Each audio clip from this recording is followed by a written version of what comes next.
श्री राम जय जय राम। श्री राम जय जय राम। श्री राम जय जय राम। सच्चिदानंद भगवान की, सनातन धर्म की। जिसके पास जो संस्कार होते हैं उन्हीं को हम आधार बना सकते हैं साधना के लिए। उदाहरण में मैं अपनी छोटे की बात बताऊं। चूंकि भारत में माँ पवित्र होती है, माँ के प्रति गया से गया व्यक्ति अपने मन में पवित्रता अनुभव करता है। ऐसे यहाँ भगवान के प्रति हमारी बहुत पवित्र बुद्धि है। जिन देशों में मूर्ति पूजा नहीं है उनको शायद भगवान की प्रतिमा में पवित्रता का, भक्ति का अनुभव ना हो, पर हमारे संस्कार हैं। तो जैसे अभी कह रहा था, अन्य स्त्री नारी शरीर है, माँ का भी नारी शरीर है। शरीर नारी का है पर हमारा मन सब नारियों के लिए एक जैसा नहीं है। अभी भी इस देश में बहुत भाई हैं जो अपने बहन के प्रति बड़े पवित्र रहते हैं। बहन भी लगभग समान उम्र की होती है, अन्य बेटियां भी वैसी होती, फिर भी बेटा प्रकृति होते हुए, जवान होते हुए माँ के और बहन के प्रति अच्छा भाव रखता है।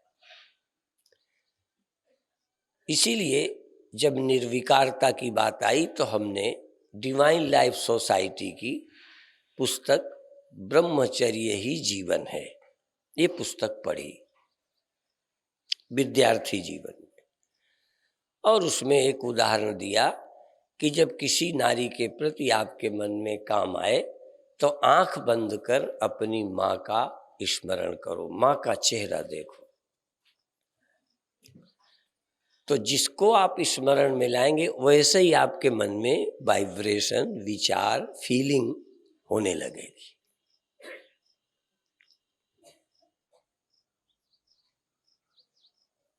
इसी तरह ये कह सकते हैं, जब आपका मन कहीं ज्यादा भटके तो लंबी श्वास लेने लगो।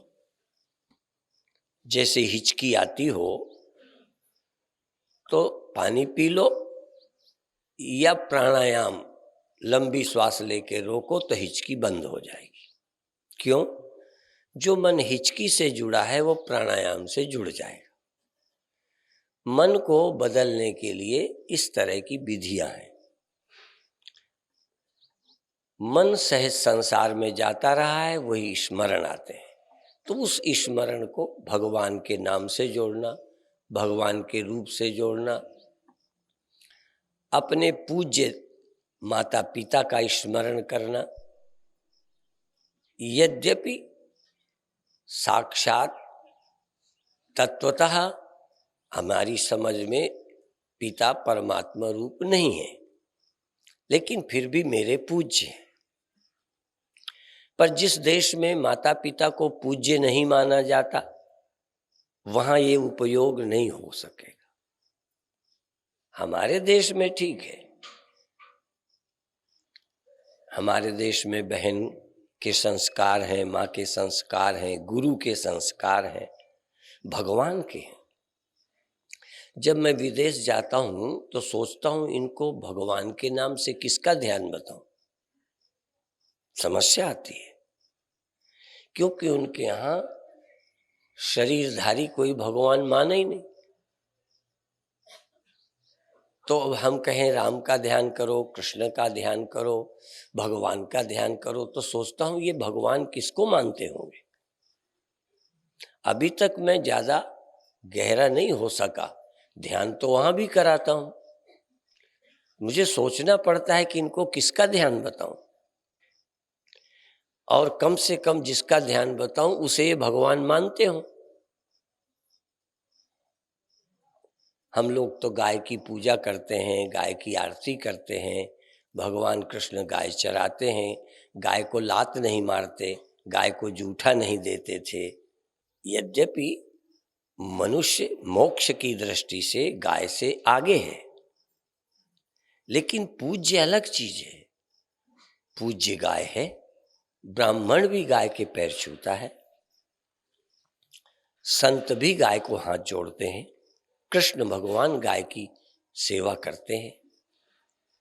पूज्य भाव सबके प्रति लोगों का नहीं है, भारत में है। इसी तरह से हाथी को भी हम पूजते, तिलक करते, चूंकि वो गणेश से मिलती जुलती शक्ल है तो हमारे हाथ जुड़ जाते हैं। हम प्रतिमा के सामने हाथ जोड़ते हैं, हमारे मन में थोड़ी देर को भक्ति आ जाती है। यदि आती है तो, नहीं आती तो तुम अभी उस साधना के लायक नहीं हो। जिसके अंदर माँ और बहन की पवित्रता विद्यमान है, उन्हीं के लिए ये साधना है कि बहन की याद करो, माँ का मुख अपनी मन की आंखों में लाओ। पर जिस देश के लोग माँ के प्रति भी पवित्र ना हो, उनको ये साधना कैसे बताई जाएगी? इसी तरह जिनके प्रतिमा में भगवत बुद्धि नहीं है, जो प्रतिमा में भगवान को मानते ही नहीं है, उनको मंदिर में कैसे हम ध्यान कराएंगे?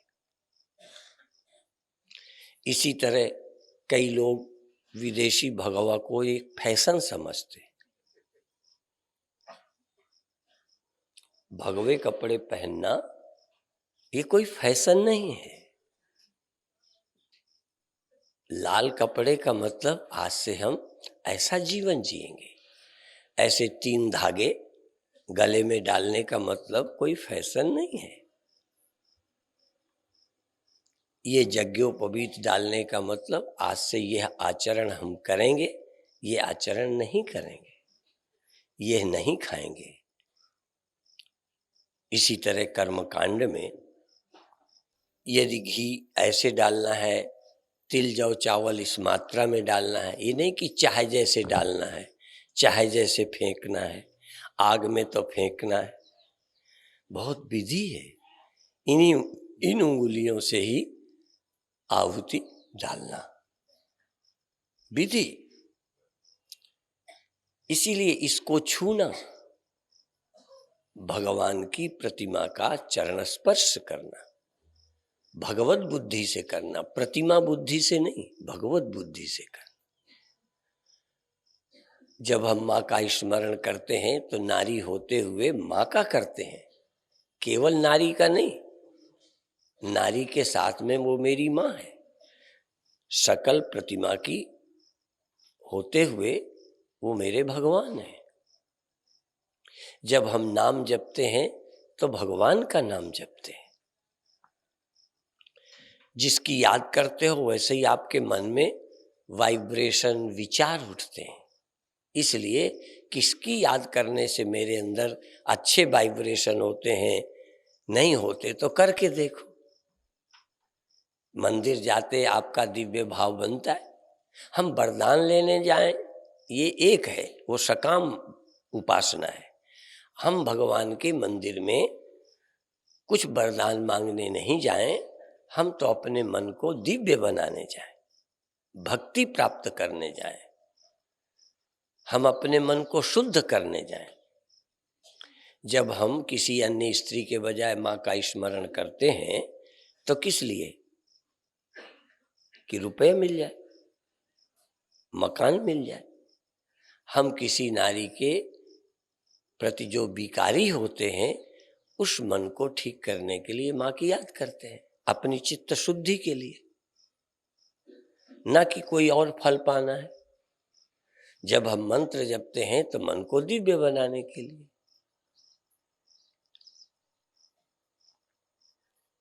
और ये भी है कि किसके लिए? हमको अपनी वासनाओं के निकालने की छूट है। जैसे जानवर को बांधते हैं, आप लोगों के जानवर होंगे, गाय भैंस, कोई घोड़ा होता है ना, तो उनको बांध के रखते हो। बांध के रखने का प्रयोजन है भूखे मारना है? तो देखो, ना तो भूखे मारना है और प्यार भी करते हो। आप अपने जानवर को प्यार तो नहीं करते। कई बार वो चौपाई जो शूद्र वाली बोल देते हैं ना, बड़ा झंझट झमेला खड़ा हो जाता है। आप और बता दो, तुम शूद्र को प्यार भले न करते हो, नेता भी न करते हो, नारेबाजी बहुत है, पर तुम अपने कुत्ते को प्यार करते हो, तुम अपने बैल को प्यार करते हो, अपनी गाय को प्यार करते हो। प्यासी नहीं रख सकते, भूखी नहीं रख सकते, कष्ट में धूप में नहीं रख सकते, छाया में बांधते हो, प्यार नहीं। तो शूद्र को आप प्यार करते हो? यदि जानवर की शूद्र से तुलना या शूद्र की जानवर से की है, तो जानवर मेरा अपना तो है, उसे प्यार तो करते हैं, अपने हाथ से सानी करते हैं, अपने हाथ से उसका गोबर छुटाते हैं, अपने हाथ से नहलाते हैं। शूद्र को आप जानवर की तरह प्यार करते हो, नहलाते हो, उसकी भूख प्यास ठंडी गर्मी की चिंता करते हो। एक बात तो लोगों ने पकड़ ली कि वो जानवर से, शूद्र और जानवर, ढोल गंवार, शूद्र और पशु नारी स्त्री, ये सब ताड़न के। तो जानवर देख रेख का अधिकारी है, छुट्टा छोड़ोगे गलत होगा। जिम स्वतंत्र होई बिगड़े नारी, नारी स्वतंत्र होके बिगड़ जाएगी। जैसे क्यारी फूट जाए तो पानी बह जाएगा, बस इतनी बात है। इसलिए देख रेख रखना है, बस जानवर की देख रेख नहीं रखनी। बांधना है, देख रेख रखना है, खेत बचाना है, पर जानवर को भूखे नहीं रखना, प्यासे नहीं रखना। आपका जानवर मर जाए और कहीं प्यास से मर जाए तो आप बेटे को आकर के मारोगे कि तू कहाँ चला गया था, वो प्यासों मर गया। हमको याद करना पड़ता है कि कुत्ते को भोजन दिया कि नहीं। यदि मालिक चला जाए तो फोन से पूछता है कुत्ते का ख्याल रखा कि नहीं। आप जब प्रेम करते हो तब ये सब बातें बेमानी हो जाती हैं। गाय वैसे जानवर है, तुम मनुष्य हो, पर मनुष्य गाय की पूजा करता है। देखो, इसी तरह कन्या का पूजन करते हैं। ये नवरात्रा चल रहा है, कन्या का पूजन करते हैं। अविवाहित बालिका जब तक वो रजस्वला नहीं होती तब तक वो पूज्य है, उसको देवी मानना पवित्र है। उसका खिलाना, उसका दर्शन करना, उसके पैर छूना, आरती करना, ये धर्म है। तो इस तरह से हम अपने पुण्य को बढ़ाएं, धर्म को बढ़ाएं। सब कुछ भोग्या नहीं है, पूज्या है। नारी भोग्या नहीं है, पूज्या है। भोग्या केवल पत्नी है, बाकी पूज्या है। पंडित ब्राह्मण पूज्य है, गाय पूज्य है, मंदिर पूज्य है, पवित्र है। बिल्डिंग चाहे तुम्हारा भवन मंदिर से सुंदर बना हो, संगमरमर लगा हो, मंदिर कच्चा है, साधारण है, पलस्तर भी नहीं है, पर मंदिर पवित्र है, पूज्य है। तुम्हारा मकान विलासिता का अड्डा है, दोनों में फर्क है। उस पवित्रता को बढ़ाना, इसीलिए सेवक सेव्य भाव बिन भव न तरिय उर्गारे। सेव्य भाव, पूज्य भाव, दिव्य भाव, श्रद्धा का भाव, ये कल्याण के लिए आवश्यक है। तो कोई न कोई मनुष्य शकल में पूज्य भी होना चाहिए। हमारे यहाँ पेड़ की शक्ल में पूज्य है, पशु की शक्ल में भी पूज्य है, मनुष्य की शक्ल में भी पूज्य है, नारी की शक्ल में पूज्य है, नर की शक्ल में पूज्य है, देवी है। जो लोग धर्माचरण करते हैं उनकी निश्चित सद्गति होती है। केवल धर्म का पालन करने वालों की गति अच्छी होती है। इसलिए व्यसनी धन, शुभ गति व्यभिचारी। व्यभिचारी की शुभ गति नहीं होती, कल्याण नहीं होता।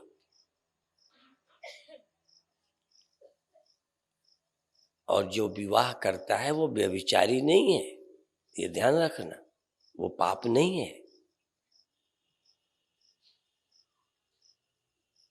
हम धर्म का पालन करें।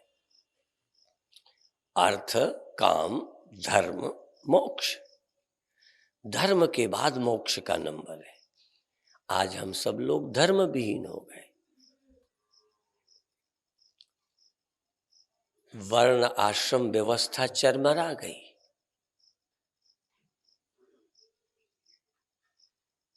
हम वर्ण के होते तो वर्ण के अनुसार चलते, आश्रम के अनुसार चलते। ब्रह्मचारी अभी हैं, गृहस्थ हैं, वानप्रस्थ हैं, सन्यासी हैं। कैसा चलना? जिस आश्रम में हो। तुम सन्यासी हो तो सन्यासी का धर्म तुम्हारा है, तुम गृहस्थ हो तो वो धर्म है, अधर्म नहीं है। गृहस्थ धर्म है। आप जितना सन्यासी का सन्यास धर्म है उतना ही गृहस्थ का गृहस्थ धर्म है। जो पुण्य सन्यासी को सन्यास से मिलेगा वही पुण्य गृहस्थ धर्म के पालन से मिलेगा। राजा को राज्य धर्म का पालन करने से मिलेगा, पुलिस को अपना कर्तव्य पालन से मिलेगा, अध्यापक को अपने कर्तव्य पालन से वही पुण्य मिलेगा जो एक मंदिर में बैठे पुजारी को मिलेगा। लोग ये भूल गए, लड़ाई शुरू होने लगी कि पुजारी सबको बनाने का अधिकार दो। जो पुजारी को पुण्य मिलता है वो पुलिस वाले को भी मिलता है, पर ईमानदारी का पुलिसमैन हो। एक टीचर को मिलता है जब वो अपने कर्तव्य का पालन करता है। एक गृहस्थ को वही पुण्य मिलता है जो सन्यासी को मिलता है। यदि आप गृहस्थ धर्म का पालन करते हो तो वही पुण्य जो एक सच्चे सन्यासी को मिलता है वो गृहस्थ को मिलता है। और जो पाप गृहस्थ को लगता है धर्म न पालने से, वही सन्यासी को लगता है धर्म न पालने से। यदि सन्यासी सन्यास धर्म का पालन नहीं करता तो वो पापी है। यहां ये नहीं है कि सन्यासी को पाप लगता ही नहीं, और ये नहीं कि गृहस्थ को पाप ही पाप लगते हैं। आप धर्मात्मा हो तो साधु की तरह वंदनीय हो, पूज्यनीय हो। तुमने अपने धर्म का पालन किया है। एक पत्नी अपने पतिव्रत धर्म का, पति से प्रेम करती है तो पवित्र है, वो महान है। लेकिन ये सब चीजें धीरे धीरे हमारे दिमाग से निकली जा रही हैं। हमें गर्व का अनुभव ही नहीं होता। ये भ्रष्ट लोगों की नकल कर रहे हैं। इसलिए आज भारत में धर्म का अभाव होता जा रहा है। कई लोग सीधा ब्रह्म ब्रह्म की बात करते हैं, धर्म की छोड़ बैठे, और कई नास्तिक हैं जो धर्म की छोड़ बैठे। जितनी देर गहरी नींद में हो उतनी देर कोई रिश्ता नहीं, जब जगोगे तो रिश्ते आएंगे। जितनी देर ब्रह्म चिंतन करते हो उतनी देर न तुम्हारा कोई वर्ण है, न कोई आश्रम है, न तुम कोई पुरुष हो, न स्त्री हो, न हिंदू हो, न मुसलमान हो। पर जब व्यवहार में आओ आप हिंदू हो। अब एक ही बात रट गए, हम हिंदू नहीं हैं, हम तो मनुष्य हैं। कोई मुसलमान तुम्हें कोई मनुष्य मिला?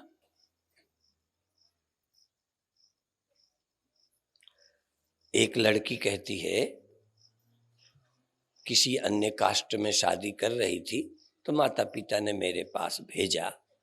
मैंने कहा बेटी तुम अपनी कास्ट में शादी करो, कहने लगे मैं हिंदू से तो कर रही हूं, कोई मुसलमान से नहीं कर रही। तो मैंने कहा तुम मुसलमान से करते तब भी यही कहते, मैं मुसलमान से तो शादी कर रही हूं, कोई गधे से थोड़ी कर रही हूं, मनुष्य से कर रही हूं, क्योंकि मुसलमान भी मनुष्य। बेटी से हमने और कहा कि तुम हिंदू नहीं हो, तुम मनुष्य से शादी कर रही हो, तुम पंडित नहीं हो, तुम बजाज नहीं हो, तुम अग्रवाल नहीं हो, तुम मनुष्य हो, इसलिए मनुष्य से शादी कर रहे हो। पर जिससे शादी कर रहे हो वो सिर्फ मनुष्य है कि मुसलमान है? ईमानदारी से बताओ। कहने वो तो मुसलमान है। हमने कहा फिर मनुष्य से शादी करनी तो मनुष्य हो वे वो, तुम तो हिंदू नहीं हो, तुम तो पंडित नहीं हो, तुम तो मनुष्य हो। वो भी मनुष्य है,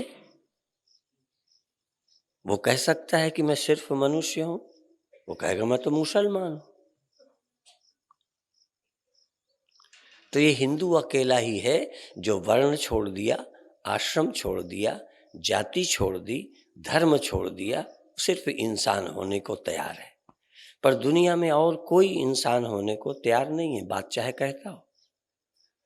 कोई शादी करके देखो, वो कहेगा कि तुम मनुष्य मनुष्य हो कि मुसलमान, तो कहेगा मैं मुसलमान की तरह शादी करूंगा, तुम्हें मुसलमान की तरह रखूंगा, मैं मुस्लिम हूं, मनुष्य नहीं। पर कहते यही है कि वो मनुष्य है, झूठ बात है। तो यदि वो मनुष्य नहीं है, मुसलमान है, तो तुम कौन हो?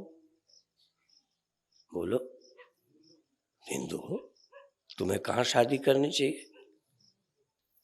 पर ये नेताओं के चक्कर में पड़कर, समाजवाद के चक्कर में पड़कर, मानवता की झूठी बात करके अपना धर्म तो त्याग दिया, पर लोगों ने अपना धर्म नहीं त्यागा। इसलिए पहला काम है धर्मात्मा, धर्मात्मा बनो। इसके बाद में तुम महात्मा बनो, इसके बाद में तुम परमात्मा अनुभव करो। तुम परमात्मा होके जियो, पहले मनुष्य होके, फिर धर्मात्मा होके, फिर महात्मा होके, फिर परमात्मा होके। कुछ क्षण परमात्मा रहो। जब ब्रह्म चिंतन करो तब तुम आदमी भी नहीं, जब ब्रह्म चिंतन करो तो तुम स्त्री भी नहीं, पुरुष भी नहीं, हिंदू भी नहीं, मुसलमान भी नहीं। जब घड़ा तो घड़ा, जब घड़ा नहीं मिट्टी, उतनी देर हम घड़ा भी नहीं, छोटे भी नहीं, बड़े भी नहीं, मकान भी नहीं, ईर्षा भी नहीं, द्वेष भी नहीं। हम तो मिट्टी अकेले हैं और कोई है ही नहीं, कोई सृष्टि दृष्टि ही नहीं है, केवल तत्व दृष्टि। योगिन परम तत्व में दीठा, योगियों ने परम तत्व देखा, केवल तत्व, कोई बर्तन नहीं, कोई मकान नहीं, कोई छोटा नहीं, कोई बड़ा नहीं, एक मिट्टी।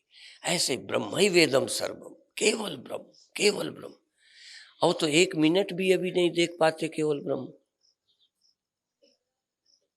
ब्रह्म ही ब्रह्म देखने की तो अकल ही नहीं है अभी। पढ़ लिया है, सुन लिया है, कैसे ब्रह्म ही ब्रह्म देखा जाए। किसी घड़े को कहो तू मिट्टी मिट्टी देख, आता ही नहीं, तरीका ही नहीं आता। वो तो तुम सुन रहे हो इसलिए सिर हिला रहे हो। घड़े को समझाओ, वो नहीं समझेगा कि मिट्टी ही अकेली है। तुमसे कहा जाए कि ब्रह्म के अतिरिक्त तो कोई पशु नहीं, पक्षी नहीं, मनुष्य नहीं, स्त्री नहीं, केवल चैतन्य आत्मा है, केवल ब्रह्म ही ब्रह्म है। मन भी नहीं, इंद्रियां भी नहीं, देह भी नहीं, केवल चैतन्य। और यही चैतन्य ही सब कुछ होकर भास रहा है। जैसे पानी ही लहर और बुलबुला होके मालूम पड़ता है, जैसे मिट्टी ही तमाम बर्तन बनकर नजर आती है तो मिट्टी। तो जब मिट्टी की दृष्टि होवे तब बर्तन दृष्टि ही नहीं है। जब बर्तन दृष्टि हो तो व्यवहार आ गया। फिर ये घड़ी है कि घड़ा है, ये बेटी है कि बेटा है, ये पिता है कि पुत्र है, क्या लगता है? जब देह दृष्टि में आओ तो तुरंत तुम पिता हो, भाई हो, बहन हो, तब ब्रह्म नहीं। जब विचार करो तब ब्रह्म ही ब्रह्म हो। तो मोक्ष के लिए ब्रह्म का विचार, व्यवहार के लिए वर्णाश्रम का विचार, वर्ण, आश्रम। और जो लोग ये नहीं मानेंगे, निश्चित जानवर की जैसी जिंदगी होगी, कोई नहीं रोक सकता। बिना धर्म के, बिना वर्ण के, बिना आश्रम के, बिना कोई ऐसी मान्यता के मनुष्य मनुष्य नहीं रहेगा, वो जानवर होगा। कोई रिश्ता नहीं होगा, कोई संबंध नहीं होंगे। इसलिए आज शुरू किया कि ध्यान के लिए भी कुछ संस्कार चाहिए। मंदिर होता है, अब जानवर के लिए कौन मंदिर है?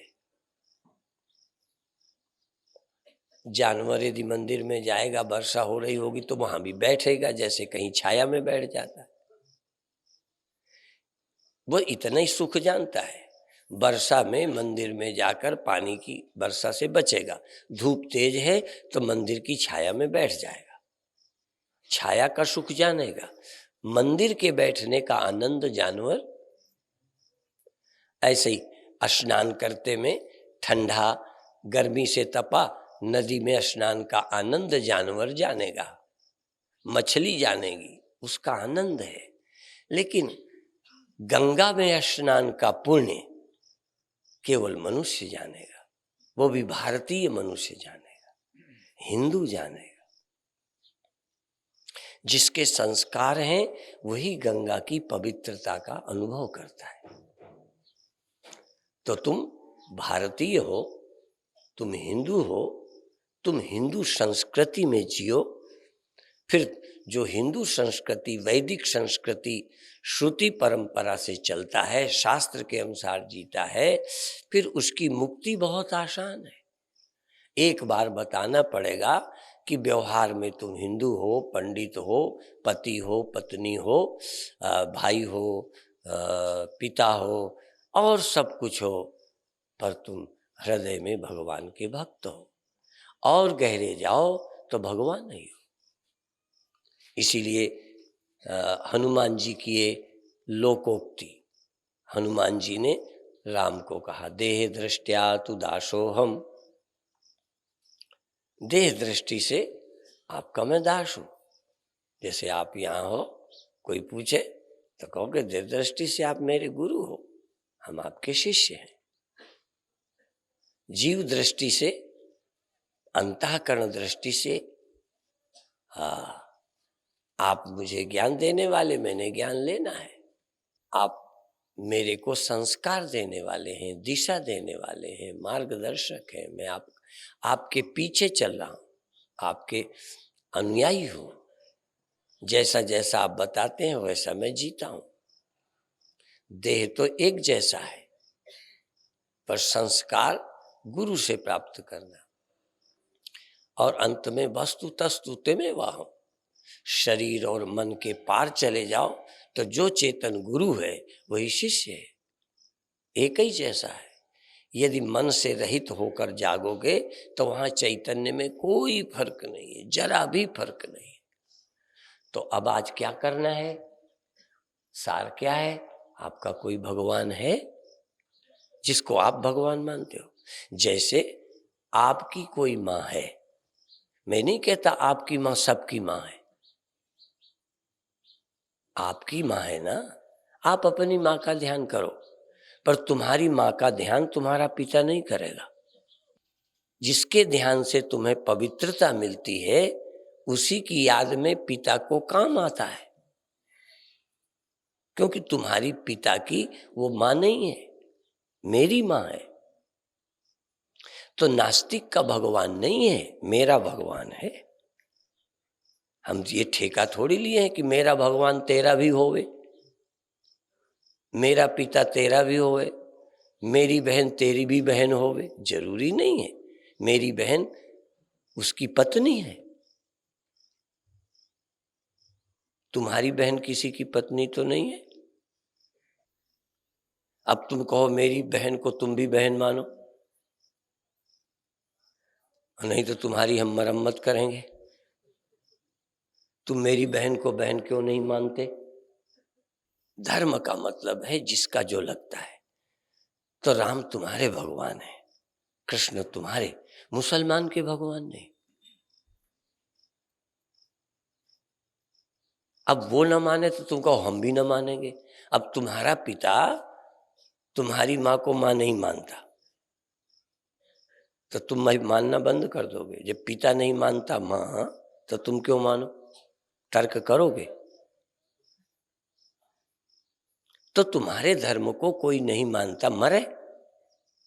इसीलिए हम लोग जब शादी करते हैं ना बहन की, उसको क्या बोलते हो? जीजा। जिसको बहन देते हो जीजा। तो हम लोग हंसी में कहते हैं कि बहन दे के मरने का इंतजाम कर दिया, और कहता है जीजा। अब जिए क्या, मरेगा। अभिप्राय ये है कि आप क्या देखते हो, आपकी क्या है। ये भगवान आपके हैं, कृष्ण आपके हैं। कृष्ण मेरे परमात्मा है, मैं उन्हें परमात्मा दिल से मानूं। किसी नास्तिक के कहने से बहुत लोगों तो ने मंदिर तोड़े हैं, मंदिर तोड़े हैं।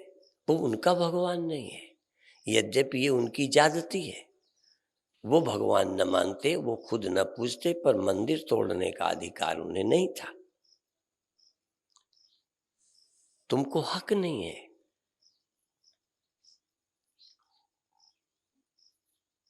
ये तो जबरदस्ती हो गई कि हम किसी को भगवान मानते हैं, तुम मानने नहीं देते।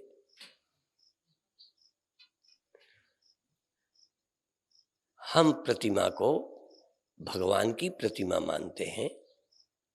राम भगवान है। यदा यदा ही धर्मस्य ग्लानिर्भवति भारत अभ्युत्थानम अधर्मस्य तदात्मानं सृजाम्यहम्। भगवान आए, गुरु आए। अब गुरु को भी तुम सामान्य मनुष्य समझोगे। गुरु भी कोई विशेष क्षमता लेके आते हैं, वो जगत के उद्धार करते हैं, नित्यावतार हैं। भगवान युगावतार हैं, युग युग में आते हैं। संत नित्यावतार हैं, कोई न कोई आते ही रहते हैं। वो नित्य अवतार हैं, सदा आते रहते हैं। ऐसा टोटा कभी पड़ता ही नहीं कि कोई ज्ञानी ना हो। तो समय समय पर जो आते हैं वो युगावतार हैं, जो हमेशा आते ही रहते हैं किसी न किसी रूप में, वो नित्य अवतार हैं, संत। उनसे तुम्हें ज्ञान मिलेगा, उनकी समीपता, उनका स्मरण तुम्हें पवित्रता देगा, यदि चाहो तो। पवित्रता चाहो तो। अब देखो, ब्रह्मचर्य ही जीवन है, हमने भी पढ़ा था और उन्होंने भी पढ़ा होगा। आज भी किसी को किताब मिल जाए तो कहेगा बकवास है।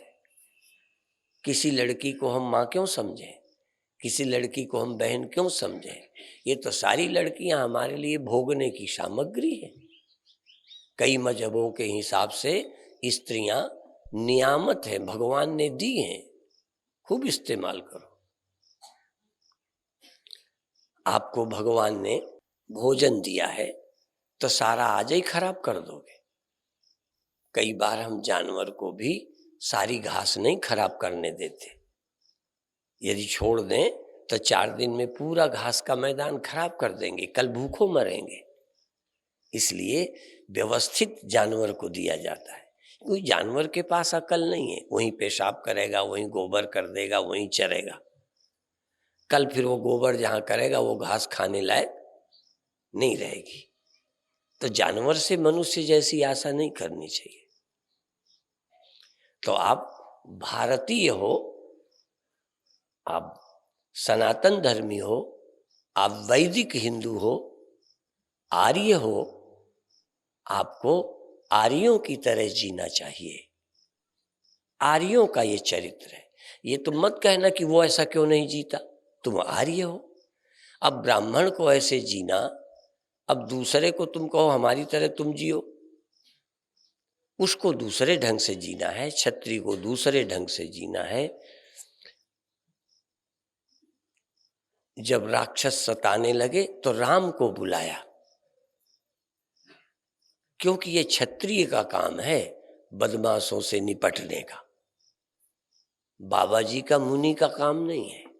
शिकायत करो, यदि कोई गड़बड़ करता है तो आप रिपोर्ट करो। यदि सीधा लड़ने लग जाओगे तो तुम पर भी केस बन जाए। इसलिए पुलिस को बताओ।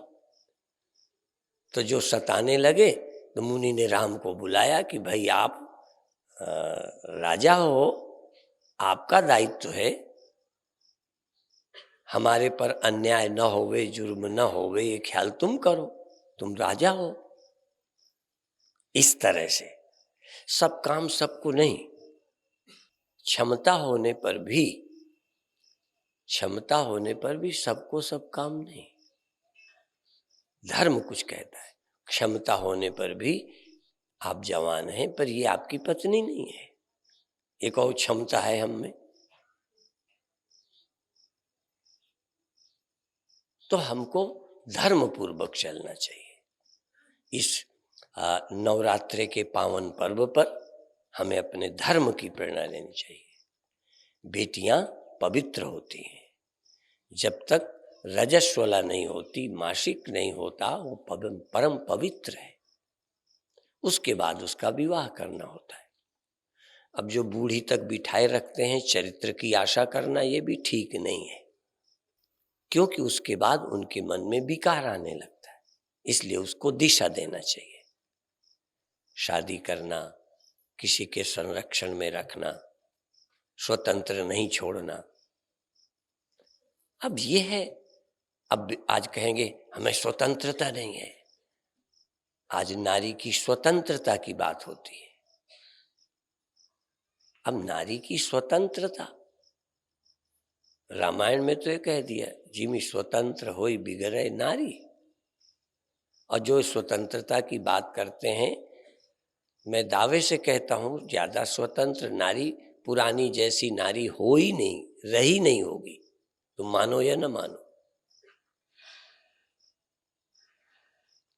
भले तुम बता न सको, कह न सको, छिपाओ, पर असलियत है यदि नारी को ठीक रखना है तो उसके नियम कानून में रहना होगा। मैं नहीं कहता कि मेरी बात सबको अनुकूल पड़ेगी कि नहीं, भ्रष्ट लोगों को मेरी बात अनुकूल नहीं पड़ेगी, उन्हें तो स्वतंत्रता चाहिए। कई लड़कों को भी मेरी बात नहीं अच्छी लगेगी, लड़कियों को नहीं लगेगी। आज हमारे यहाँ कॉलेजों में रैगिंग क्या होता है, वो चल रहा है, समाज को भ्रष्ट किया जा रहा है और कोई नहीं रोक पा रहा, नंगा नाच होता है। कई टेंशन में आ गए, कई ने आत्महत्या कर ली, फिर भी कानून नहीं बन पाया, रोक नहीं पा रहे। एक भी यदि रैगिंग से दुखी होकर आत्महत्या की, उसी दिन कानून बन जाना चाहिए कि ऐसी तैसी यहाँ रैगिंग नहीं चलेगी। राजी थे तो चलो, जो जिसको राजी, आगे तुम बोलो, तो का करे काजी। अब तुम राजी हो तो ठीक है, पर एक राजी नहीं, रैगिंग से उसकी तुम दुर्व्यवहार करते हो, वो शर्म से मर रहा है, आत्महत्या कर रहा है, मुंह दिखाने लायक नहीं रहा, ये कौन सा धर्म है? ये तो मैं समझता हूं नैतिकता के भी विपरीत है। धर्म छोड़ो, सामाजिक व्यवस्था के विपरीत है, अमानवीय कर्तव्य है जो आज कॉलेजों में चल रहा है। कम से कम विदेशों में बहुत आजादी है, पर इस तरह की नहीं है। मुझे नहीं लगता कि विदेशों में यह मनमानी चलती होगी। वहां बड़ा सख्त कानून है, किसी को छू लो तुरंत ही कानून है।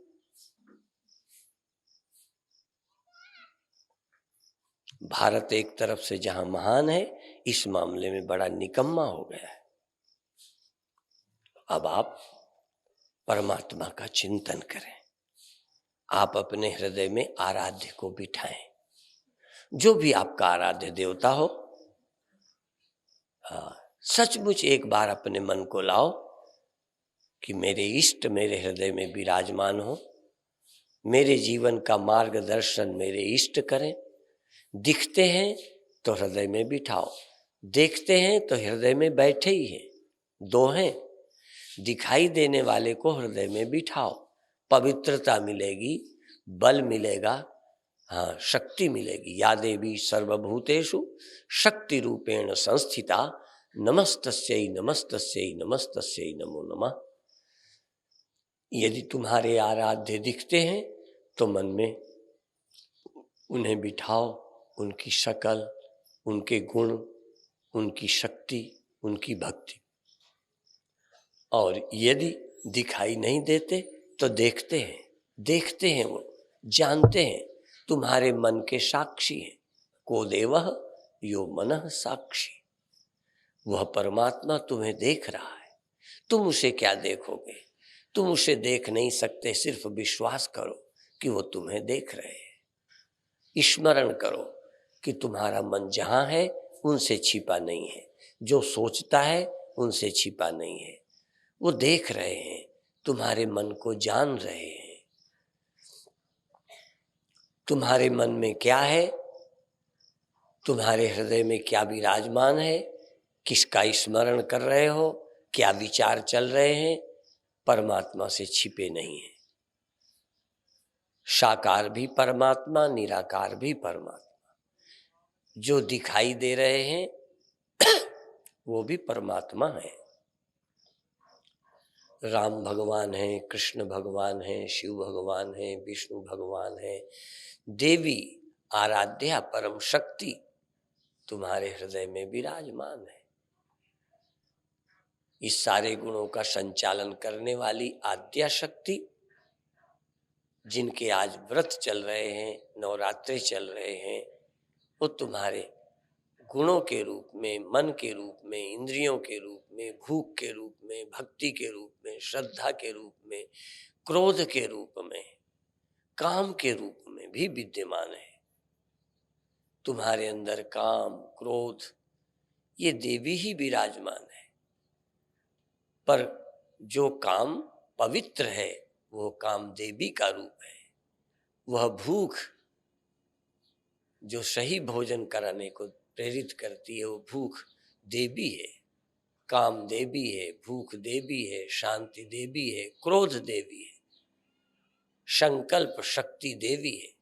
जो जीवन के बदलने के लिए संकल्प करती है, निर्णय करती है कि अब हम बुराई नहीं करेंगे, अब हम अच्छे रास्ते पर चलेंगे, ऐसा जो अंदर संकल्प उठता है अंदर, वो देवी ही उठा रही है। उस देवी की कृपा को समझो। अंदर तुम्हारे आराध्य विराजमान हैं, उनका स्मरण करो। और दूसरा, शक्ल में चाहे अनेक तरह के हों, पर स्वरूप उनका एक है। वो चैतन्य रहकर सबके अंतःकरणों के साक्षी है। वो अंतर्यामी है, अंतर्यामी राम। राम तुम्हारे अंदर की जानते हैं। बस आज यही ध्यान करो कि उनसे मेरा मन छिपा नहीं है। मेरे मन में जो कुछ अच्छा बुरा चलता है परमात्मा जानते हैं। तो फिर ठीक करने को क्या करें? वो मुझे जानते हैं, इसलिए छिपा नहीं सकता। तो अच्छा है कि मैं अपने मन में भी साकार परमात्मा का स्मरण करूं। साकार को हृदय में बिठाऊं, निराकार तो पहले से मेरे अंदर बैठे हुए हैं, उनका सिर्फ स्मरण करूं। साकार को बिठाना है, निराकार बैठा है। साकार की स्मृति रखनी है, उससे पवित्रता मिलेगी, बल मिलेगा। और निराकार अंतर्यामी है, तुम्हारे अंदर बैठे हैं। 5 मिनट के लिए दिव्य भाव से ओतप्रोत हो जाओ। दिव्य भाव से भरो। जिधर देखता हूं, जिसे देखता हूं, वो तू ही तू है, तू ही तू है। मेरा आराध्य सब रूपों में। जो देवी के उपासक हैं वो देवी को सब में देखें, जो शिव के उपासक हैं शिव को सर्वत्र देखें, जो राम के उपासक हैं राम को सर्वत्र देखें, जो कृष्णोपासक हैं कृष्ण को सर्वत्र देखें। अपने इष्ट को पहले देखो, फिर इष्ट को ही सब रूपों में देखो। जैसे रामायण की दृष्टि से सिया राम मैं सब जग जानी, करूं प्रणाम जोरी जुग पाणी। सिर्फ बोलो नहीं, आज प्रणाम करो। सिया राम देखो, राधा कृष्ण देखो, शिव पार्वती देखो, शंकर पार्वती, हनुमान जी देखो, देवी का रूप देखो, अपने इष्ट को सर्वत्र देखो। पहले इष्ट को हृदय में बिठाओ, इष्ट से प्रेम करो, इष्ट में तुम मिल जाओ, तुम इष्ट में घुल मिल जाओ, इष्ट तुम में घुल मिल जाए। बुलबुला पानी में, पानी बुलबुले में एक हो जाए।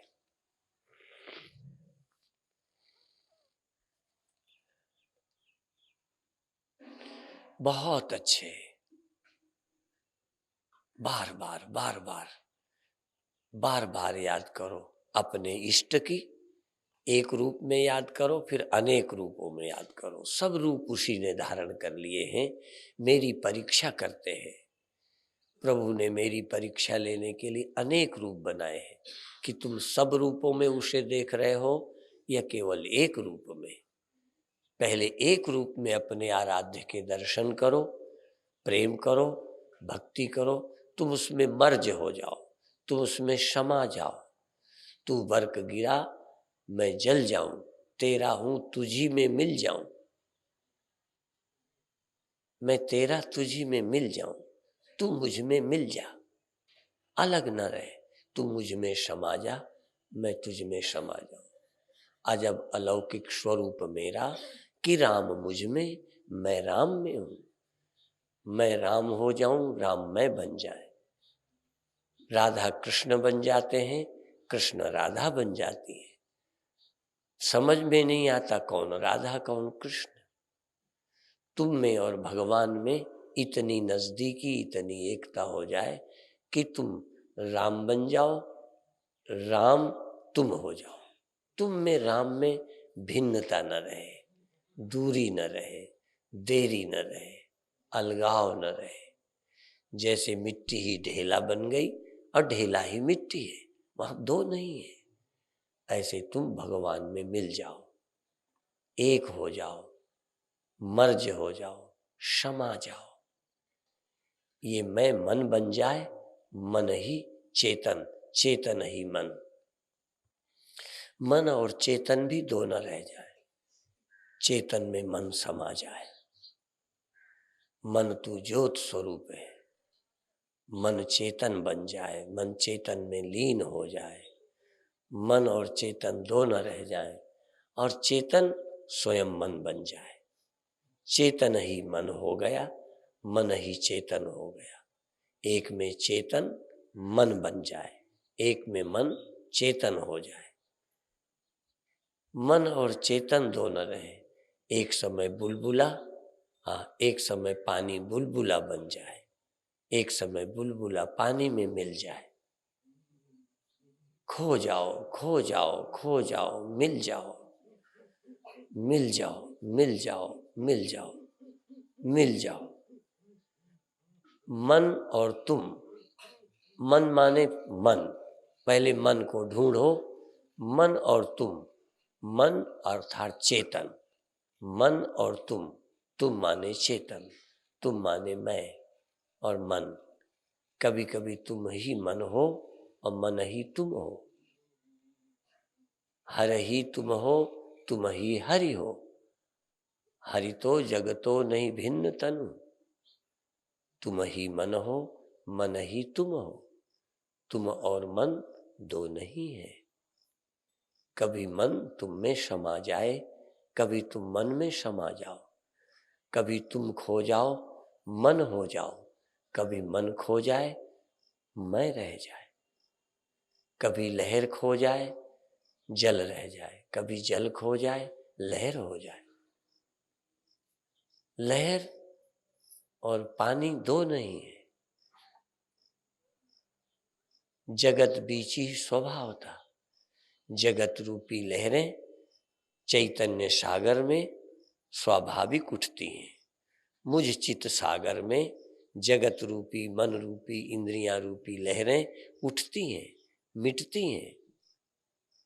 पर इस चैतन्य सागर की न वृद्धि होती है, न क्षति होती है, न बढ़ता है न घटता है।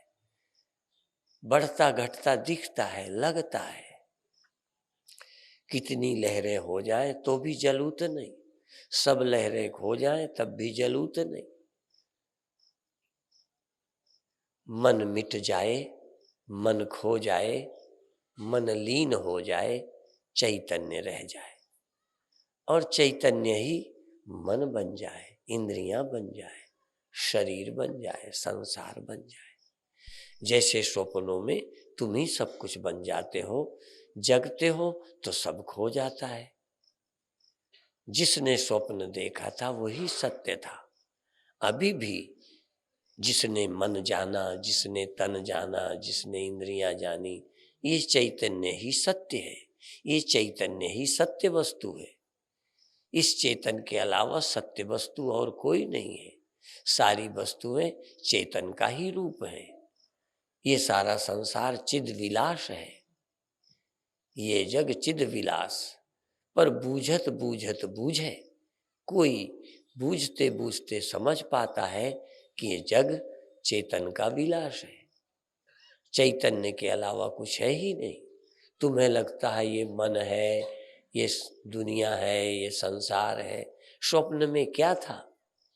सब केवल दिखता था, कुछ भी तो नहीं था। जागे तो कुछ मिला ही नहीं कि सिर्फ जिसने देखा था चेतन वही सच्चा है। अब भी जिसको मन का पता है, संसार का पता है, ये स्वप्न का, इस जगत का दृष्टा, ये जगत का अधिष्ठान चैतन्य ब्रह्म, यही सत्य है। और सब कुछ स्वप्न है, और सब कुछ कल्पना है, और सब कुछ माया मात्र है। बहुत अच्छे। एक सेकंड भी लगे कि संसार नहीं है, चेतन है। मन नहीं है, चेतन है। एक सेकंड को लहर खो जाए, जल रह जाए। एक सेकंड में जल लहर हो जाए, चलने लग जाए। कभी चेतन मन बन जाए, कभी यहाँ गया, कभी वहां गया, और कभी मन खो गया। कौन जाए, कौन आए, कहाँ जाए, है ही नहीं। मन जाएगा कहाँ? बुलबुला हो तो चले, लहर हो तो चले, लहर खो गई, कौन चले? घड़ा ही नहीं, फूटेगा कौन, मरेगा कौन? मिट्टी अकेली। और कभी घड़ा है तो बनता है, मिटता है, छोटा है, बड़ा है। कभी मन है, कभी मन नहीं है। मनस्य मनि भावे द्वैतम नैवोपलभ्यते। मन के न रहने पर द्वैत नहीं रहता। मन गया, सब कुछ गया। मन ही संसार है, मन ही पाप है, मन ही पुण्य है, मन ही माया है, मन ही संसार है, मन ही जन्म है, मन ही मृत्यु है। जहाँ मन नहीं, जन्म नहीं, मृत्यु नहीं, दुख नहीं। मन की तरंग मार लो, बस हो गया भजन। आदत बुरी संभार लो, बस हो गया भजन। मन के सिवा कहाँ है कोई दुख और बंधन? मन खड़ा होता है, सब खड़ा हो जाता है। मन खो जाता है, सब खो जाता है। बहुत अच्छे।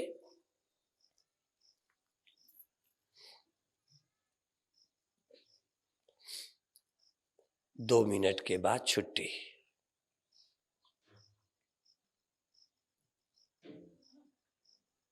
केवल 2 मिनट।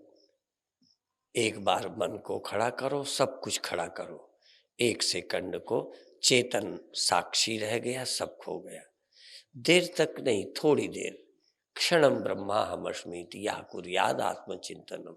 सेकंड भर को भी चेतन के सिवा कुछ नहीं। बस सेकंड, दिन भर की मत सोचो। एक सेकंड सिर्फ चेतन। आंख में चेतन, कान में चेतन, मन में चेतन, संसार में चेतन। चेतन ही चेतन है संपूर्ण संसार में। जैसे स्वप्नों में तुम ही तुम होते हो, लगता है स्वप्न, होते हो तुम। इस समय भी सारे संसार में एक आत्मा, एक चेतन, तुम ही तुम हो। तुम माने देह नहीं, देह भी तुम, मन भी तुम, संसार भी तुम, बाहर भी तुम, भीतर भी तुम। चेतन के अतिरिक्त कुछ नहीं। बाहर भीतर एक हो जानो, ये गुरु ज्ञान बताई। जन नानक बिन आपा चीन्हे, मिटे न भ्रम की काई। चेतन के सिवा कुछ नहीं है। बाहर भीतर एक रस, जो चेतन भरपूर, विभु नभ सम, सो ब्रह्म है, नहीं नेरे नहीं दूर। पास और दूर तो ख्याल है, चेतन ही पास में, चेतन ही दूर में, बाहर भी चेतन भीतर भी। चेतन से बाहर कुछ भी नहीं है, चेतन से अलग कोई वस्तु नहीं, एक तिनका भी नहीं, एक ख्याल भी नहीं, मन भी नहीं, इंद्रियां भी नहीं, विश्व भी नहीं, आकाश पाताल सूर्य चांद नहीं, चेतन से बिना कुछ नहीं। जैसे स्वप्नों में सब अलग अलग लगता था, पर स्वप्न दृष्टा से स्वप्न भिन्न नहीं था, ऐसे ही संपूर्ण संसार जागृत में भी चैतन्य दृष्टा से भिन्न नहीं है। चैतन्य ही सर्वत्र है, चैतन्य के अतिरिक्त पदार्थ ही कोई नहीं है। ऐसा स्मरण ही ब्रह्म ध्यान है, आत्म ध्यान है, ब्रह्म ज्ञान है। क्षण भर भी यदि कोई ब्रह्म चिंतन कर ले तो मुक्त हो जाता है। क्षणम ब्रह्माहमस्मीति यह कुर्याद आत्मचिंतनम तन महापातकम हंति तमः सूर्योदय था। क्षण भर भी मैं ब्रह्म हूँ जो चिंतन करता है, उसके सभी पाप ऐसे नष्ट होते हैं जैसे सूर्य के निकलने पर अंधेरा। ब्रह्म विचार का उदय ही मुक्ति है, ब्रह्म विचार का उदय ही जगत स्वप्न कर देता है। ब्रह्म का विचार करना बहुत कठिन है और ब्रह्म ही का विचार परम पावन है। ब्रह्म के विचार होते ही मेरे सिवा कुछ नहीं, चैतन्य के सिवा कुछ नहीं, बाहर भीतर कुछ नहीं, यह वह कुछ नहीं, चेतन ही चेतन है, चेतन ही परिपूर्ण है। जैसे सब लहरों में पानी पानी, ऐसे ही सब संसार में चेतन ही चेतन, चेतन बाहर भी है भीतर भी है। जैसे आकाश घड़े के भीतर और बाहर, आकाश ही आकाश है, भीतर बाहर तो घड़े के कारण लगता है, ऐसे भीतर मन और तन की उपाधि से, बाहर भी इसी कारण से। तन मन मिटा तो न भीतर न बाहर, मन मिटा भीतर भी वही बाहर भी वही, सर्वत्र वही। ऐसा चिंतन ब्रह्म चिंतन कहलाता है। अभी समाप्त करेंगे। ओम शांति शांति शांति।